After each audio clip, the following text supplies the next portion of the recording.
to a comment by Executive Secretary Ralph Recto. Please proceed. Thank you, Mr. Speaker. I rise on a point of personal and collective privilege matapos ako tawagin ni Executive Ralph Recto na baliw. Kung baliw man ako, at least hindi ako magnanakaw. Tila affected si Recto sa mga post ko tungkol sa kanya at si Congressman Edwin Garjola. At mabuti kung magpaliwanag na lang siya tungkol dito.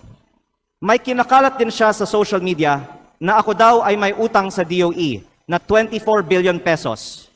Ito po ay walang basihan at inimbento lamang upang tangkang pahinain ang mga binubunyag ko tungkol sa korupsyon sa ating gobyerno. At mas marami pa ang aking sasabihin sa ibang pagkakataon.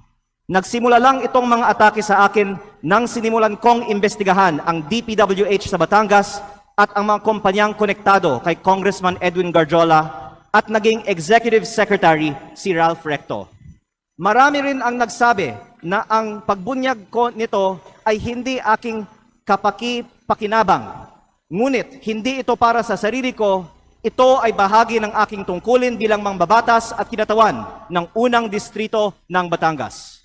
At hindi ako matitinag, kaya po ako ay nananawagan na imbestigahan ang koneksyon ni Garjola kay Recto, lalo na ngayong Executive Secretary na siya, at suriin ni Pangulong Marcos kung natutulungan ni Recto si Garjola mula sa loob ng Malacanang. Dahil limitado ang oras ngayon, ilahad ko ang iba ko pang nalalaman tungkol sa mga koneksyon ni Garjola at Recto sa iba pang mga araw. Sisimulan ko lang ngayon sa isang punto.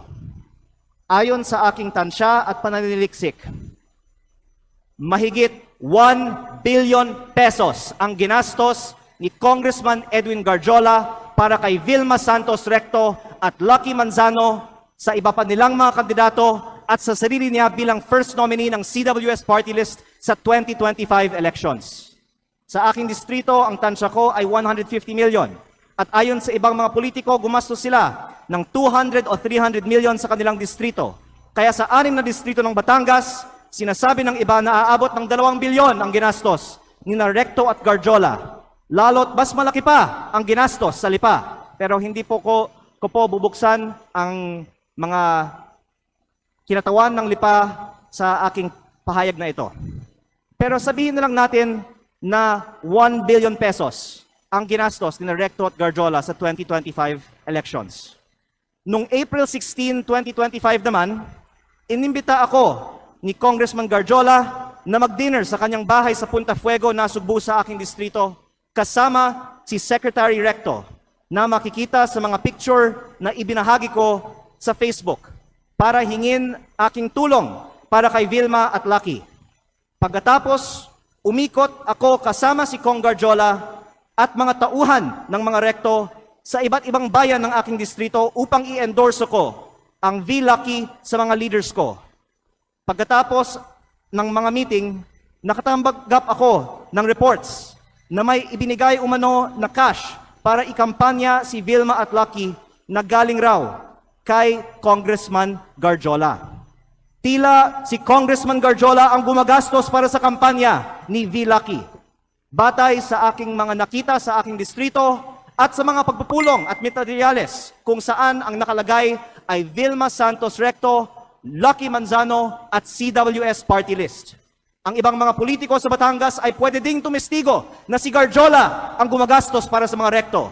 Kahit pagkatapos ng eleksyon, ibinahagi ko din sa Facebook ang picture ng meeting ni Go Vilma at Secretary Ralph sa mga mayors ng Batangas sa Tagaytay Highlands noong August 15 na ayon sa mga dumalo ay hosted by Congressman Garjola. Kung mali ang aking impormasyon, narito naman ang ibang mga kinatawan ng Batangas at pwede nilang sagutin ngayong araw na ito ang aking mga pahayag. O pwedeng magpatawag ang Kongreso ng pagdinig. At kung totoo na 1 billion pesos o mahigit pa ang ginastos ni Congressman Garjola para sa mga Recto sa nakaraang kampanya, ang susunod na tanong ay, bakit si Garjola gumastos ng mahigit 1 billion piso para sa mga Recto? Ito ba ay pagkakaibigan lang o may ginagawa ba si Ralph Recto as Cabinet Secretary of the Republic of the Philippines para makapaggastos ng ganito si Garjola? Sa aming dinner noong April 16, inalok ako ni Congressman Garjola na mag-partner sa kanya at kay Secretary Recto sa pagnenegosyo sa DPWH sa aking distrito. Sa sistema raw na ginagawa nila noon pa sa Lipa at sa ibang mga bayan. Tukuyin ang mga lugar para sa mga road opening ng DPWH.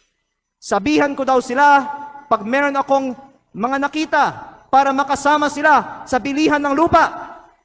Kayang tumulong daw sa pagpondo ng mga proyekto ng DPWH si Secretary Recto dahil siya ay nasa kabinete. At si Kong Garjola din ay malakas daw sa DPWH at maaaring siya na ang bahala sa kontraktor.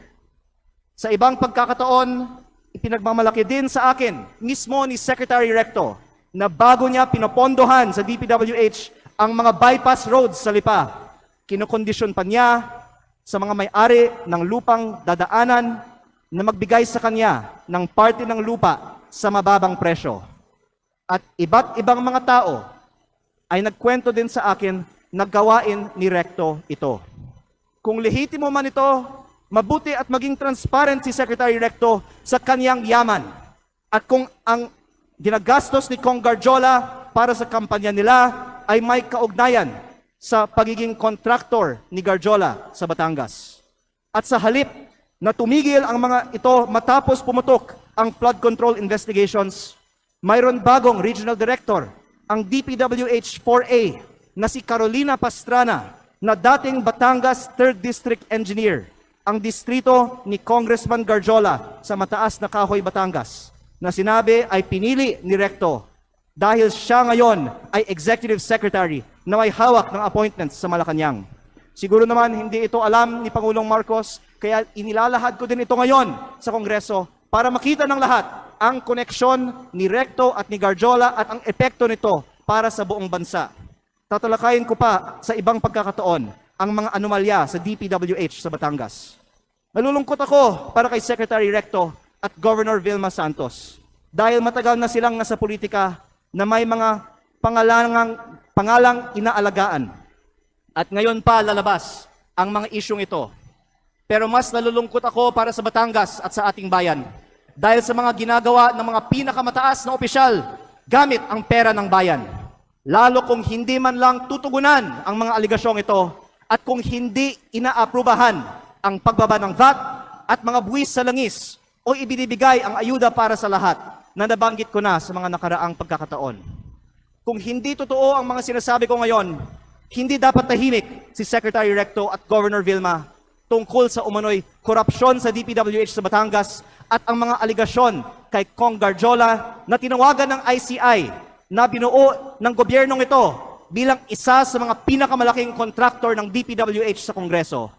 Mabuti kung ipaliwanag nila kung totoo bang malaki ang ginastos ni Garjola para sa kanilang kampanya at ano ang kapalit at kung si Garjola ay kaibigan lang ba o funder din.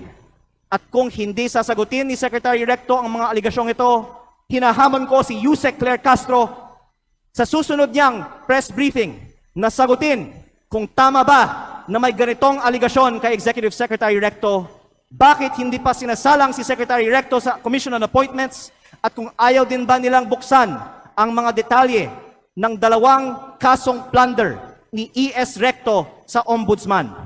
Mabuti ding magpaliwanag si Yusek Castro kung bakit ba talaga natanggal sa pwesto si Executive Secretary Lucas Bersamin nang walang paliwanag at ipinalit isang respetadong dating Chief Justice ng Supreme Court sa isang taong ngayong may 2 kasong plunder sa Ombudsman. Panghuli, hindi lingid sa atin na binomba ang kotse ni dating Batangas Governor Armand Sanchez. Mapanganib ang politika sa Batangas kapag malaking tao ang inyong binabangga. Kaya kung ito man ang aking huling pagkakataon, nais kong dagdagan, hindi lang DPWH ang posibleng pagkukunan ng pondo ni Recto at Garjola. Dahil ayon sa mga politiko sa iba't ibang mga bayan ng Batangas, ang nasa likod ng STL operator ng Batangas, Refresh Gaming, ay si Recto at Garjola, na ang isang humaharap para sa kanila ay si San Juan Vice Mayor Anthony Marasigan, kahit na iba ang mga tao sa GIS ng kumpanya. Habang nasa kabinete ng Republika ng Pilipinas si Secretary Recto, mayroon bukis o second table ang refresh sa kanyang sariling lalawigan. Kaya nananawagan din ako sa Kongreso na imbestigahan ang operations ng Refresh Gaming Corporation sa Batangas. Ang mga politiko sa Batangas ay maaaring tumestigo na dahil si Governor Vilma Santos ay nasa Kapitolyo, si Executive Secretary Ralph Recto sa Malacanang, at suportado sila ni Congressman Garjola, kompleto ang makinarya para gawing negosyo ang Batangas. Kaya baka hindi lang 1 bilyon ang nagastos na ni Garjola para sa mga Recto. May I give a response before a vote is made on Is there that? any objection? I There was object. a motion. I Is there object. any objection? I object. The chair hears none. I object. I object. Objection. Because Let's put it Congressman into a vote. Garjola gave money to All leaders of those my in district favor for of Vilma the and Lucky. motion of the Honorable Garin, please say aye. Politicians in Batangas can testify. Aye! All those against? Objection. Motion is now carried. I just have a point of order, Mr. Speaker. What is the point of There were order? specific allegations. Honorable Ridon. There were specific allegations relating to other regions outside of Calabarzon that are spending so much more during their elections. I think it is not based on truth. It is not based on fact. It should be stricken off the record. I move to strike that particular section out of the record, Mr. Speaker. Mr. Speaker, I believe I was interpolating and the Honorable J.J. Suarez was allowed to interject. May I proceed with my line of questioning? Lipat lang po ako dun sa... Mr. Speaker, you have to decide on a point of order. first. Majority Leader, there was a point of order raised by the Honorable Ridon.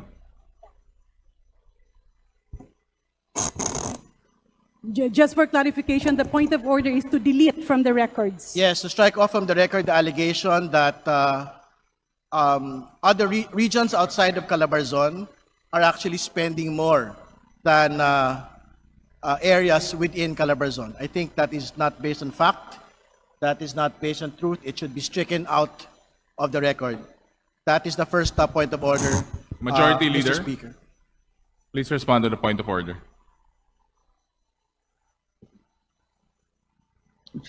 Move to strike out, Mr. Chair. Mr. Speaker. Mr. Speaker, I move to strike out the comments made earlier. Is by there any objection Honorable to the Vizte. motion? Chair hears none, said motion is carried. Second point of order, Mr. Speaker. The speech by the good congressman from Batangas doesn't appear to be a speech relating to personal and collective privilege. It has branched out to matters that are outside of it. So I think even this particular speech in its entirety should be stricken off the record, Mr. Speaker. Majority Leader, there's another point of order. Mr. Speaker, I move to strike out the... Mr. Speaker, I object. There was a motion, duly objected. Duly objected.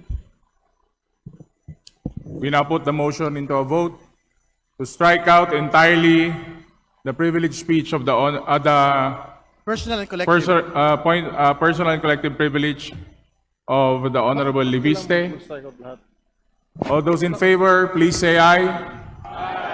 All those against, please say nay. Nay. The ayes have it. Said the motion is now approved. Sorry, I object. I Mr. think there were Speaker. a lot of nays as well. Can we have a roll call vote? Mr. Speaker, I move to suspend session. Sir, I would like to recognize the Honorable Janet Garin from the First District of Iloilo. The Honorable Deputy Speaker Janet Garin is now recognized. Thank you very much, Mr. Speaker. Kanina po ay narinig natin ang motion ni Honorable Terry Ridon moving that the speech of the Honorable Liviste be stricken out of the records because it's not a matter of personal and collective privilege. May I appeal to the Honorable Terry Ridon that this motion be instead amended to a motion to delete the statements made by the Honorable Liviste attributing to statements not being backed up by evidence. Specifically, the statements alleging that the campaign of Governor Recto Mr. Speaker. and other members of Mr. the Speaker. party were financed by another party list congressman. and all other allegations that cannot be backed up by documents and evidence. Mr. Speaker, Is there any objection? Mr. Speaker, may I give a response before a vote is made Is on there that? any objection? I There was object. a motion. I Is there object. any objection? I object. The chair hears none. I object. I object. Speaker, objection. Let's Because put it Congressman into a vote. Garjola gave money to All leaders in my those in district for favor Vilma of and the Lucky. motion of the Objection, Honorable Mr. Garin, please say Politicians, aye. Batangas can test. Aye! All those against? Objection. Motion is now carried. Honorable Majority Leader. May I proceed with my interpellation, Mr. Speaker? Objection, Mr. Speaker. Majority Leader. Majority Leader. Privilege speech po yan. Bakit kailangan i-attach yung ebidensya agad? Seryoso. Majority Leader. Mr. Speaker, session suspended. Manifestation. Mr. Speaker, would like to recognize Congressman Terry Ridon of Actually Bicol withdraw- Soro Party List. The Honorable Statement Ridon made is about now regions outside recognized. Batangas. Majority Leader. Majority Leader.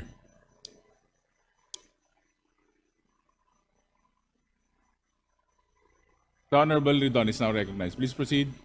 No, we will defer to the next interpolator, Mr. Speaker. Can you please repeat, sir? We will defer to Deputy Speaker Garin.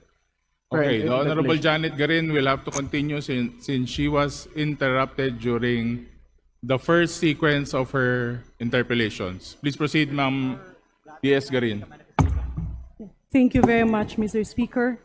Sa atin, of course, kagalang-galang na kulig, sana hindi mo masamain yung motion. Mr. Speaker, just to clarify, hindi ko po kinukontra. In fact, I'm a very good friend of the Honorable Leviste. But the only reason that I had to amend the motion of the Honorable Ridon is that meron po tayong proseso.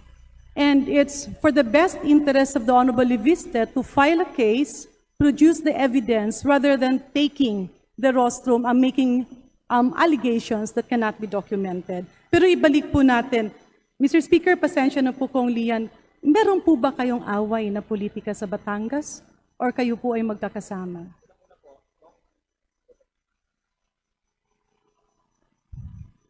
Actually, ma'am, yung meeting ko with Congressman Garjola and Secretary Recto on April 15 or 16, as per my Facebook post, was for them to ask for my help for the campaign of Vilma and Lucky. Yeah, I'm After sorry, which, Mr. Speaker, what year po? April? 2025, So this was before? para tulungan ko sila para sa 2025 elections.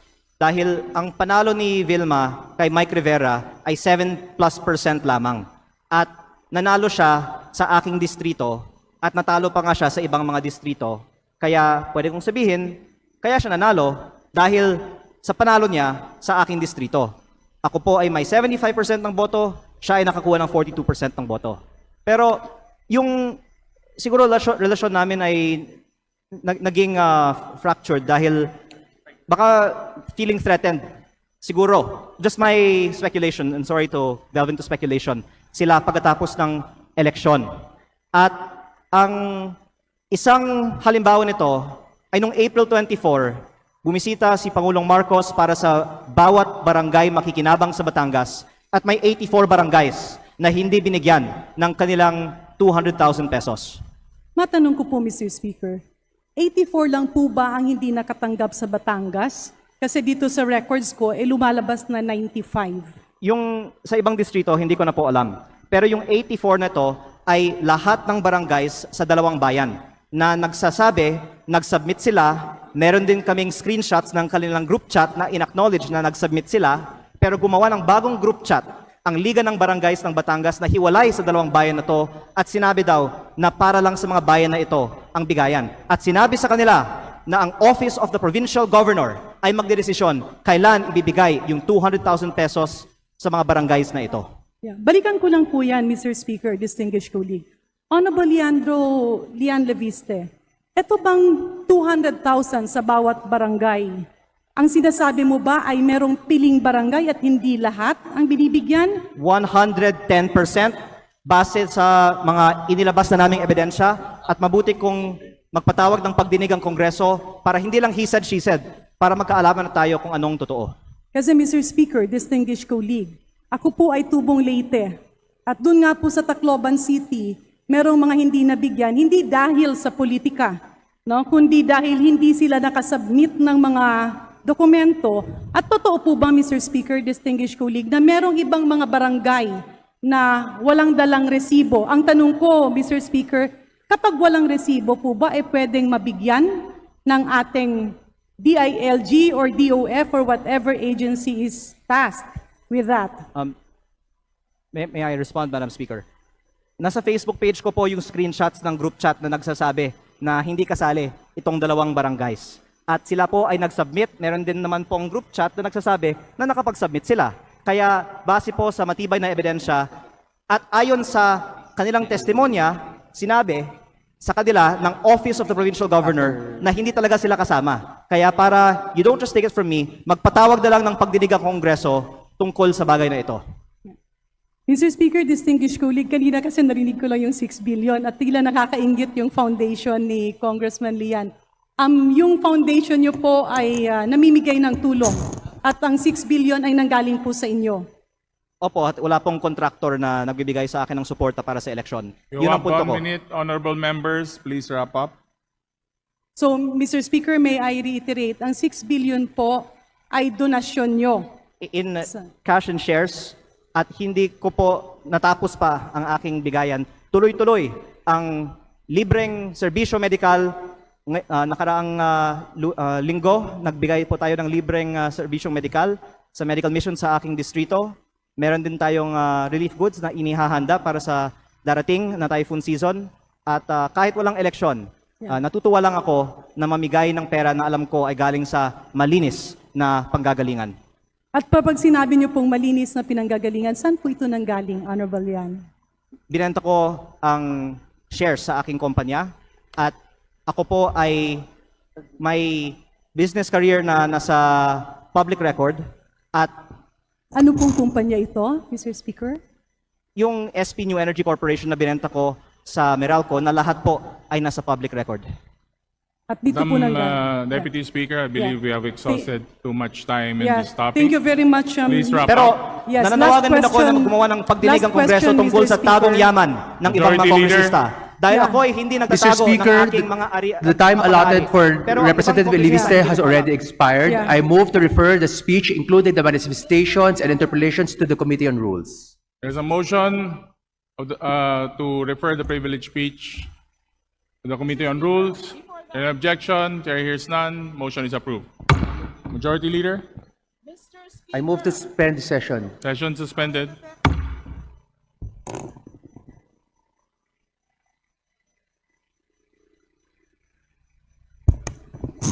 Session is resumed.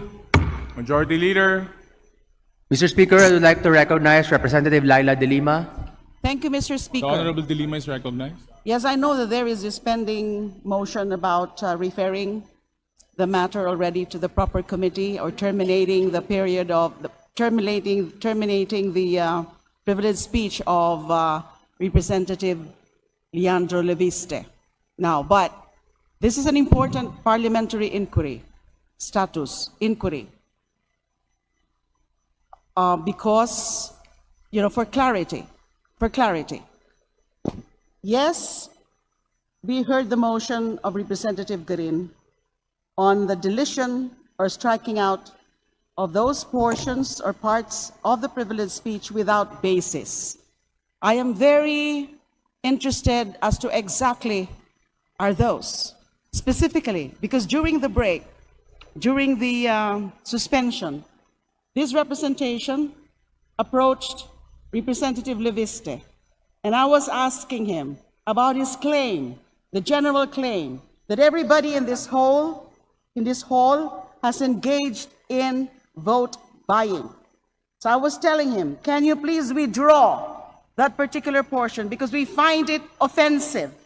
For the record, this representation does not engage in any vote buying in any elections, including the last elections of 2025. And I remember Representative Leviste saying that he is willing to withdraw that particular portion. So may we ask Representative Leviste if in fact that is the case, that he has withdrawn that he is withdrawing that portion because it has no basis, it has no evidence, it's purely speculative, it's offensive, it's unfair to everybody here in this hall. Can we have the answer, please? Because I that is a request the parliamentary majority inquiry. leader to respond. Mr. Speaker, while we appreciate the sentiments of the Honorable Laila de Lima, I believe part of what she was espousing with regards to the contents of the speech was already part of the motion that be stricken off. Was already part of the motion in which parts of the speech be stricken off in which there was no basis, fact, or evidence. I understand, Mr. Speaker and Mr. Majority Leader, but we would want it from the mouth himself of Representative Leviste about that withdrawal. Majority leader. Mr. It's not Speaker, just striking out, it's in fact withdrawal on his part. that being the Pwede po ba? case, Mr. Speaker, I move to recognize the Honorable Leviste. Thank you, The Mr. Honorable Speaker. Leviste is now recognized. First, I would like to clarify that I meant that there are some, but not all. And there are many members of Congress who do not violate election laws. So please do not consider that I said that all. And I definitely withdraw that there are... Mr. Speaker, the request of this representation is with respect to the withdrawal. No need for any explanation. Is he withdrawing? Yes, but That I think also portion of for, the speech. for the benefit of the Majority people who are Leader. listening, Mr. Speaker, I Majority Leader, believe that order. party lists Doesn't need that are not Majority Leader. are not by votes for the most part. And Mr. that, Speaker. there are many districts in this country where you also don't buy votes, but there are some that do. Majority So, Leader. Some, yes, not all. Mr. Speaker, Yes. given the withdrawal, I move, or I would like to repeat the motion that we refer the question of collective and personal privilege of the Honorable Leviste to the Committee on Rules as well as its The interpolations. floor I has so move. decided already and Congresswoman was Items referred do to not the by Committee on votes. Rules. Majority Leader. Mr. Speaker, I move to suspend session. Session